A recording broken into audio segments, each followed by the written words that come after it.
Hey, it's John from CityCast. If you're in the mood to pamper yourself a little bit this week while supporting cruelty-free products, you should check out Bon Cœur Home and Wellness. It's the best place in Portland to find everything from chic home decor to cannabis accessories. They've got a curated collection of vegan and cruelty-free home goods and wellness products because their name is French for kind heart, after all. You'll get a 20% discount on your first order when you sign up for emails this week at boncoeur.net. That's boncoeur.net and use the code BonCoeurCityCast20. Today on CityCast Portland, we're talking about the safety issues that are facing Portland's transit system, the aftermath of the PSU ceasefire protests, and the city camping ban that has, after many iterations, finally actually been approved. Although, actually, maybe it's not a ban at all. Joining me on this Friday News Roundup are Portland Mercury news reporter Taylor Griggs and our very own producer, Giulia Fiaoni. It's Friday, May 10th. I'm John Notarianni in for Claudia Meza. And this is what Portland's talking about. Hello and welcome to the Friday News Roundup. It's the day that we like to dig in on some of the biggest stories of the week, and we bring some of the best and brightest journalists from around Portland to join us. And today on the show, a returning friend, Taylor Griggs of the Portland Mercury. Hey, Taylor, welcome back. Hi, thanks for having me. And we've also got our own producer, Giulia Fiaoni, with us. What's up, Giulia? Hello. Hello. Hey, John. So, guys, it might hit 90 degrees today for the first time this year. Taylor, I was thinking last time you were on, we were just talking about like the beginning of spring, you know? And now we are like right at the edge of real summer weather, you know? And I feel like at this time of year as Portlanders, it's easy to like really screw up what you're wearing to misjudge the weather and end up in an outfit that is totally inappropriate for what's going on outside. Mm-hmm. So my opening question to you guys, what's your biggest Portland like misdressing for the weather, totally gauging what's going on wrong and wearing an outfit that like totally doesn't work? I feel like this is kind of classic, like first move to Portland move. I had gone to the Japanese gardens for the first time in moving here around this time of year a while back. And it was sunny at some point. So I had gone for like the shorts, cute little like day at the park look. Mm-hmm. And then it was raining the entire time I was there. So it was a very soggy time at the Japanese gardens. But I still enjoyed it. It was just very immersive in a way I didn't expect. You thought you were going to be sitting there looking all cute in your outfit. And you're just like... like a wet dog. Sopping wet. I think it would have been the only time I'd really wanted an umbrella. Because you are just outside the entire time. Yeah. What about you, Taylor? I have a good example of this so much that I wrote a blog post about this experience. It was so miserable. It was last April. I went in the morning along with a bike bus in town, you know, the kids who ride their bikes to school. Mm-hmm. And I was running late. I don't like to get up as early as the kids have to go to school. So I biked across town. I was wearing light colored pants. I had no fenders on my bike.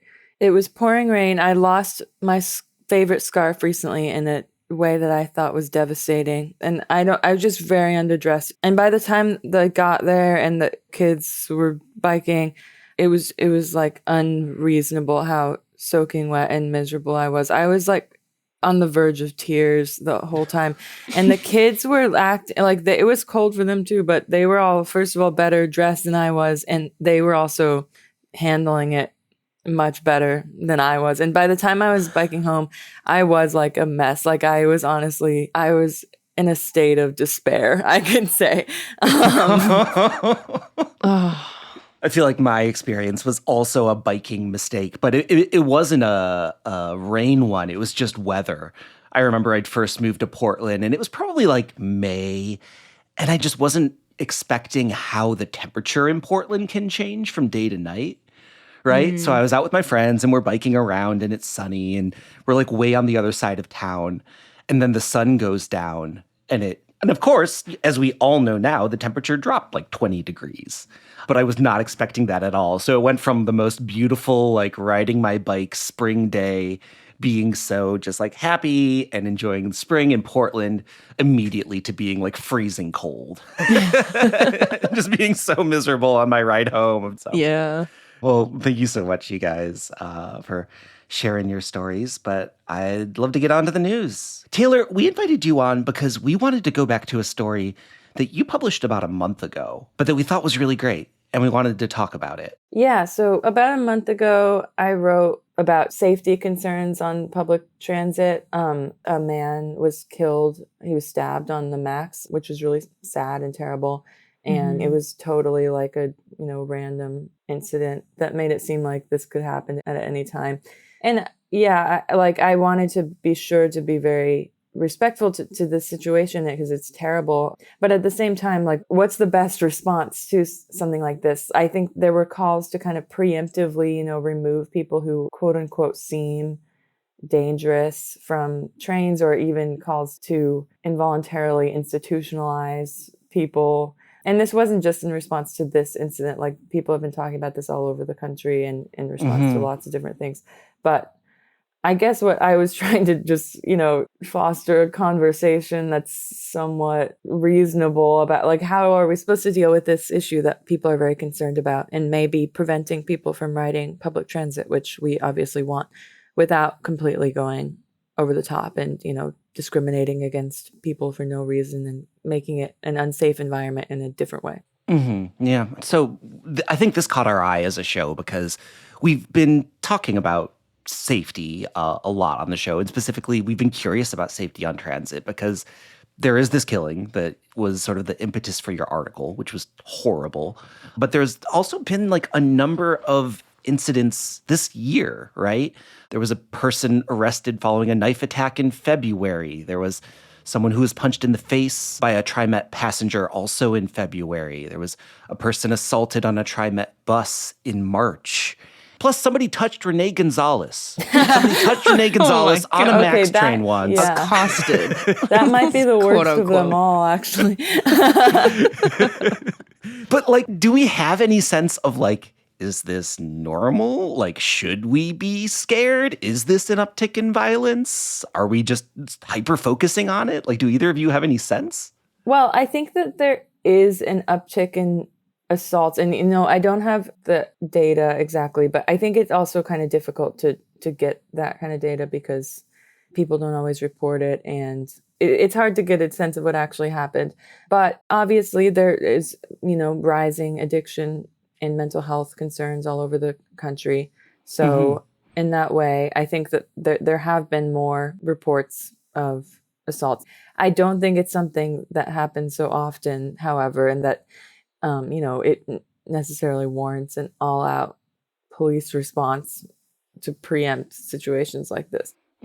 Giulia, I think you're probably the most devoted public transit user out of all of us. Like, how are you feeling on this topic?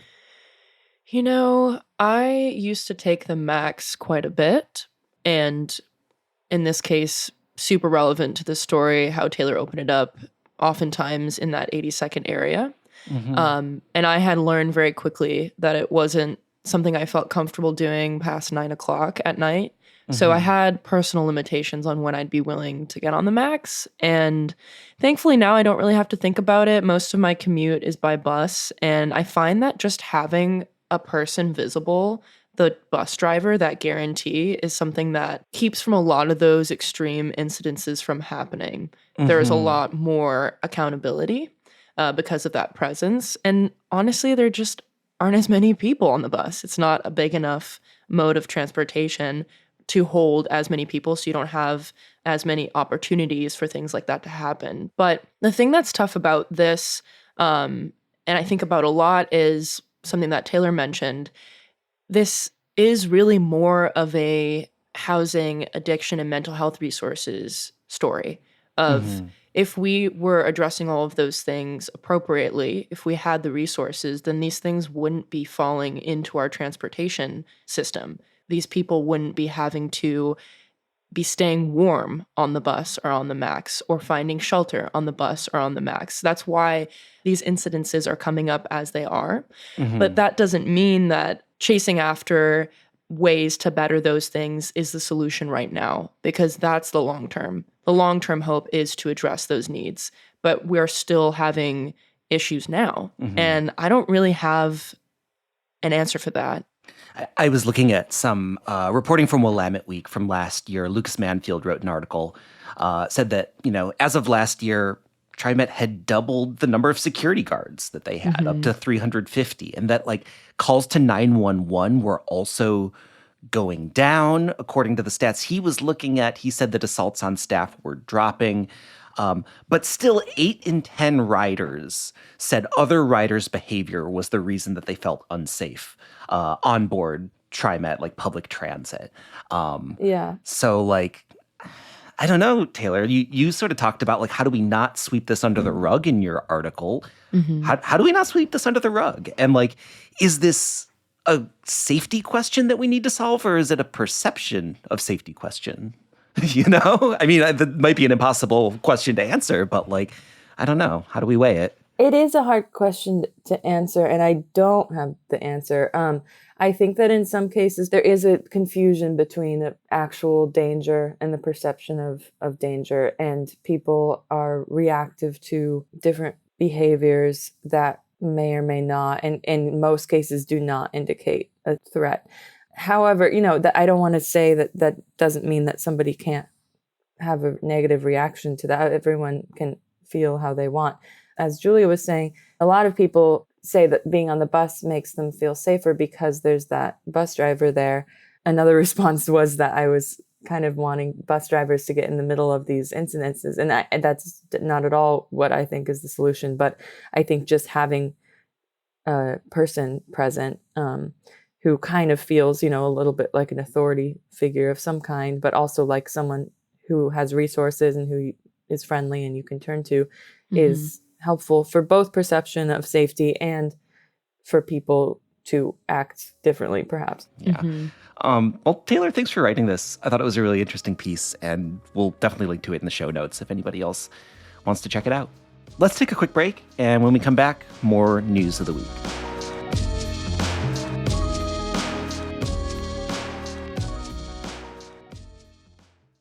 Hey, it's Ryan Reynolds, and I'm here with Keith, co-star of my upcoming film, If, only in theaters May 17th. Do you want to tell people the big news? All right, I'll do it. Sign up now and you'll get unlimited for $15 a month and 6 months of Paramount Plus Essential Plan on us. MintMobile.com/switch. Upfront payment of $45 equivalent to $15 per month. Unlimited over 40 gigabytes per month. Face lower speeds. Videos at 480p. Active Mint customers by 531.24 get 6 months of Paramount Plus Essential Plan. Auto renews after 6 months. Offer ends May 31st, 2024. Separate Paramount Plus registration required. Terms and conditions apply if rated PG. All right, Giulia, what do you have your eye on this week? So my story actually comes from a few places. Ted Sickinger and Michael Russell from The Oregonian and KGW staff are talking about what came of the student protests across Oregon, specifically at Portland State University, Reed College, Lewis and Clark College, and the University of Oregon, and calling for a ceasefire in the Israel-Hamas war. So over the past couple of weeks, students have been rallying on campuses, in many cases creating encampments over the course of days and calling for their school administrators and trustees to sell investments they have in companies profiting from the war or just invested in Israel's economy. Which, some context on that front, divestment isn't anything new for students and activists. There are many examples throughout history, including the apartheid in South Africa in the 80s. And in many cases, it's actually worked in putting pressure on decision makers. But in his reporting, Ted breaks down why divestment can oftentimes be pretty complicated at the university level. And he starts off with just simply calling out and agreeing on who to divest from. And in some cases, what message that sends to Jewish students on campus when a decision to divest is made can, at the forefront, be complicated in and of itself. But Sickinger spoke to some experts, and the conclusion they came to was that, quote, politics aside, they say broad divestment would be difficult to achieve, result in less diversification, more volatility in returns, and would likely have no meaningful financial impact on the companies in question. And that boils down to a number of things. So, University endowments are massive, but they don't own enough stock typically to have a real economic impact if they were to sell off stock with ties to Israel. And even then, selling that stock doesn't impact the company's revenue. And it's likely that other market players will just come in and fill the gap anyway. Yeah. Which I will say, Sickinger mentions, it is possible to design custom funds. Like, for example, the University of Oregon did the same thing in stopping new investments in fossil fuels back in 2016. But the cost of managing it is time-consuming and does cut into returns, which in cases can ultimately impact students' quality of learning. And to add to that, one of the experts said, because, quote, Israel is a big player in the global technology and innovation economy, selling out of companies that do business in Israel would mean dropping investments in nearly every large American company, which really just shows the scope of why this is such a big deal to begin with. Okay, so basically it's like this wouldn't have a huge impact. And it's like impossibly difficult to do. So like, but I understand you were also talking with some of the students that were at the center of this. Yeah. So there have been examples so far where students have done this in these protests specifically, like at PSU. President Ankud agreed to pause accepting gifts and grants from Boeing because of their involvement in weapons manufacturing tied to the war. But to get into more of the perspective of the student and what it was like at the rally last week at PSU specifically, I did get in touch with someone who was there. He had mentioned that there were hundreds of people there to show their support, and it was actually quite peaceful. And this was before students had actually broken into the library, which took it in a different direction. But most of what he saw were Palestinian students at PSU talking about the family they had lost and are still trying to save in Rafah, which is in the southern Gaza Strip. But one thing he had really emphasized was the risk that these students are taking and choosing to stand up for something like this, which I think is sometimes lost when pulling apart the dollar amount.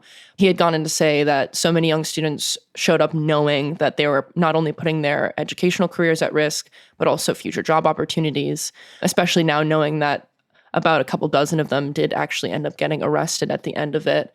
But at the end of the day, from the perspective of these students, given the atrocities that are going on overseas, the personal risk is worth it for them. And that if the argument is divestment is too complicated to seriously consider, it's almost like a non-starter for them. Mm-hmm. Okay, so talking with these students, obviously they're deeply, deeply passionate about this. And we have sort of gone over this arc of like this big explosion of a bunch of activity here in Portland and of course across the country. Like, are you getting the impression that people are satisfied with how this went? That students feel like they had a meaningful sort of engagement with this issue? Or is it just sort of frustration and going to flare up again? I don't think that students are satisfied, to be honest, with how it went, at least here in Oregon. From what I've heard, the U of O one is still ongoing. I'm not sure about Lewis and Clark and Reed, but I know that at PSU it's kind of wrapped up. I think that at some schools around the country, there's examples of agreements that have been made. For example, at I think Northwestern and Brown and several others. And the students there are kind of celebrating that. But when you look at what they've actually come to an agreement on, I think there are still people who are saying it's a little performative on the behalf of the universities. Yeah, wasn't it at Brown? They said they agreed to hold a vote on whether or not to divest. So they all haven't of them even, are like that. Yeah. Some of them have agreed to, add more spots for Palestinian students from abroad or in, getting full scholarships or something. But that doesn't really matter if they're being bombed so badly that they're not going to be able to come to the U.S. in the future. So I think the students did, I respect their feelings on, coming to an agreement. And I think it's very difficult to sustain something like this for a long time, as you said, and it comes with a lot of personal risk. But I think there's probably mixed feelings on behalf of the activists at all of these universities that have come to an agreement. Yeah. I also thought it was interesting kind of looking at the way that the Portland police responded to all of this with an eye towards the fact that we're in an election year, right? I saw that the Portland Police Bureau held a press conference this week and the police chief said he didn't want to address any individual cases or groups, but it says, in quotes, behavior. So they're sort of trying to draw a line in the sand that, like, we don't want to tolerate unrest, but we do respect First Amendment rights, which to me just reads like they are expecting there to be increasing protests as we get closer to the fall election, and they're sort of trying to figure out how to position themselves to, like, be able to sort of enforce some level of order without being the bad guys, which big question mark there for me, at least. I went to PSU last week on Thursday, and it was in the afternoon before the arrest took place in the evening and the students retook the library temporarily. At first, it was pretty calm, and then it seemed sudden to me when the police response, they all of a sudden kind of kicked everybody out, and that's when things started to get kind of crazy. And at the same time, somebody kind of drove into the crowd of protesters, which caused a bunch of other chaos.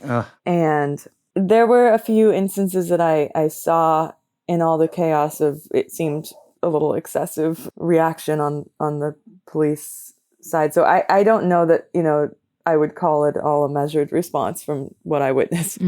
Oh, I'm not saying that they are going to pursue a measured response. They are trying to portray themselves as having a measured response is what the takeaway that I had. Yeah. John, just to go back to your previous question of whether this is over, what's really interesting and actually pretty cool to see is different student groups popping up globally now. I know of one at the University of Toronto. There is an encampment there currently. And I heard of one just a couple days ago, actually in Tokyo, of students peacefully protesting. So I think this is going to get bigger before it truly comes to an end. And what kind of an end, I think right now is really hard to say. Well, Giulia, thanks for breaking that down, and thanks for bringing in some voices of the people that were there, too. Yeah, thanks, John. Well, the story that I'm looking at, I'm pulling from reporting from a bunch of different people across Portland media. Nicole Hayden at the Oregonian, Alex Zielinski at OPB, Courtney Vaughn at the Mercury, your colleague Taylor. And we're talking about the camping ban. If you've been following the show, first we had a camping ban, then we didn't have a camping ban. Then we might have had a different camping ban. Well, now we have camping regulations, which is a scaled back camping ban. A quick recap, like we had an effort to pass a version of this last year. It got caught up in a legal challenge, but now they've come to a new agreement. There was like a bunch of last minute fighting to get it through, a couple amendments, but it's here, it's going into effect. The new ordinance is going to be enforced immediately. Implementation, they say, is coming within the next couple weeks. I feel like we've been talking about this for literally a year, and it sounds like it's finally here. What do you guys think? So what are these regulations? Do you know the specifics at this point? I know they can sometimes be unclear. So what are they? Yeah. So, I mean, basically, the change from last year's version to this one is to clarify the definition of what camping is. So you can't camp in like public right-of-ways like sidewalks. There's a couple activities that are like just outlawed that you cannot do at a campsite now. Bike accumulation and assembly, you can't do that. Camp stoves, you can't do that. Makeshift sculptures near a campsite, you can't do that. But like one of the other big changes is the original proposal had like this time of day thing, right? Where there were certain hours that it's going to be enforced. Now, it's not about the time of day. It is about whether there's enough shelter beds and to prohibit anyone from camping in public if they have access to a reasonable shelter or decline an offer of a shelter. And it does sort of change the like potential penalties that could be involved if somebody violates this. $100 or 7 days in jail for noncompliance. But yeah, I mean, it is a less severe version of what we were looking at a year ago. Yeah. I would just like to know more about what they mean by being offered shelter or having access to shelter and what kind of shelter they're talking about, where it would be located in proximity to where these people are camping, what kind of parameters would be on the shelter kind of requirement here. If it's sort of vague, I can imagine it would be difficult to enforce, and also there'd be reasons why people wouldn't want to comply with it. And so it seems like that will create a problem for everybody here, I feel like. Yeah. This is one of those things where I also wonder how these regulations are being communicated to those who would need to know. So people who are sleeping rough on the streets. What's the city's plan of attack in making sure that everyone's on the same page? Oh, Jesus Christ. I mean, we're having a hard time keeping up with it right now. And this is like what I'm literally saying. our job. Yeah. You know, we talk about this all the time and we're like, wait, what is this now? Yeah, earlier this week we had Scott Kerman on, who's the executive director of Blanchet House. And he was saying that although usually the people that he serves, oftentimes people who are without homes, their main concern is something as simple as like, okay, where am I going to get my next pair of clean socks, or how am I going to get my meal today? They are usually aware of these shifts in policies on the city council level, and that although they're not tracking every political movement, it's more of a matter of feeling anxious about not really knowing and having that lack of clarity on what they could be punished for in a given moment. And I think that's really unfair. Yeah, yeah. And I will say, though, that like if we look at where the public is on this, there was this poll from the Oregonian last month that like 57% of voters in the city say local governments should arrest or fine anyone camping on public property, even though that is not currently legal in Oregon.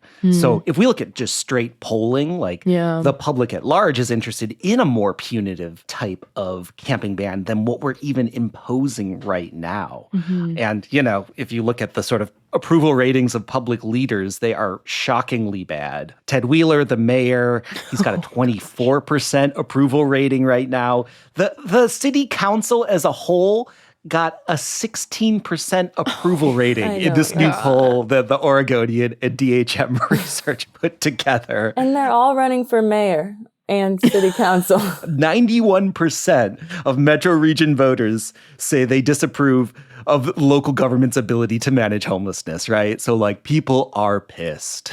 That makes me wonder, because I feel like oftentimes you'll see like a lot of energy focused on making these big swing changes in things like, for example, homelessness, when people are really disapproving of leadership, because it almost is like, okay, maybe if we fix this one thing all at once in this extreme way, it'll account for the wrongs of this individual person. And I really do wonder how that's going to play out when it comes to the election. Yeah. And in practice, you know, we've seen that Portland police, when you tell them, okay, there's a new law that you have to enforce that's really complicated, they might just be like, no thanks. That's kind of what happened with Measure 110. And I wonder about the implementation end of this. I have a couple thoughts. First of all, there's pretty much nothing that could be worse for somebody who's trying to get off the streets and into housing than either being saddled with a huge fine that they can't afford, or worse, being put in jail. A lot of the time, if they have a criminal record, they won't be able to get housing. They have to pay bail or whatever. And, you know, if there's a deterrence by a strong punishment, but it's for something that you can't control, what are you going to do? That's not a deterrence. It's a threat. And it's, like Giulia was saying, it creates an environment of fear. Some of the other restrictions that you're talking about, like it says, you know, they have to keep places neat or something. That one I found a little bit strange. Of like, I think it used the word tidy. Am I making that up? Yeah. No, it says that. Yeah, I don't know what that. I mean, I think that's another thing that people want to live in a tidy environment as well. It's not like the law necessarily has to force them to do that. Although I think that could make an impact, you know, in public perception. If people didn't have things kind of scattered around, I think that people wouldn't maybe be bothered by it as much. But I think that also requires, you know, more public trash cans and public bathrooms and stuff, which we currently don't have. I'm so interested in the idea of neatness as a city policy. We should have like a neatness task force. It kind of seems I do not want dystopian. that. It's going to completely Doesn't it feel like get out of sometimes that's what hand. Portland city government wants, though? They It's just do. like, we just got to make it cuter and then everything will be fine. that scares me to death, actually, you saying I that. do not want a cuter policy. That's like, cuteness fascism or something. Yeah. Oh my gosh. God. Well, guys, thank you so much for spending time with me today. Thanks for chewing on the news of the week. Thank you. Yeah, I want to say this has been we've talked about 3 like really big, heavy topics today. It's what do you got, Taylor? What are you doing that's cute this weekend? What's Someone I know is having a 2007 themed party where you have to dress from 2007 and you can only talk about things that happened pre-2007. Oh my gosh, what are you going to wear? I don't know. 2007 seems like the worst year ever for fashion looking back. So I don't know. I wish they'd picked a different year. That's funny. I was so young in 2007 that I was just wearing like muscle tees and Bermuda shorts and covered in dirt. So I wore a lot of gauchos. You should go as child Giulia to your 2007 party, Taylor. Yeah. It would be the hit of the party. Yeah. What about you, Giulia? Any big weekend plans? Well, it's Mother's Day. Reminder to buy that special lady in your life some flowers or take her out to brunch, whatever. Celebrate. That's my plan for the weekend. Yeah. Well, I will be celebrating the second most important holiday of the weekend, which is St. John's Parade Day. Oh. Which is going on this Saturday. So I'm going to be out watching the parade. Well, thanks, guys. It was good to talk to you. Thanks again for coming on. Thank you. Well, that's all for us today here on CityCast Portland, but thank you so much for listening. Our host is Claudia Meza. Our producers this week were Giulia Fiaoni and Lizzie Goldsmith. Lizzie also produced the newsletter this week alongside me and our ever-reliable newsletter editor, Rachel Monahan. I'm the show's executive producer, John Notarianni. Original music by Jenny Conley and Stephen Drizos. Additional music by Epidemic Sound and All the Kimonos. We'll be back on Monday morning with much more from around the city. Until then, see you at Slim's.